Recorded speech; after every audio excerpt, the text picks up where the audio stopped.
Hi, it's a nice day out. I'm on my deck. I'm working out the final shape of a mirror frame that I'm doing for a client. The mirror frame, it's on my website. It's called Juliette. They wanted something very similar to that in a different wood.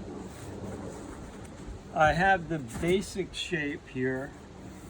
And what I'm going to do is I'm taking some French curves and I will fair out all of these lines, and then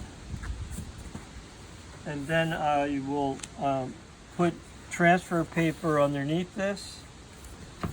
So my transfer paper goes underneath this, and I will pencil through, and then I will get the design on this piece of 1/8 inch plywood, and then I'll cut the plywood out, and that will be my pattern.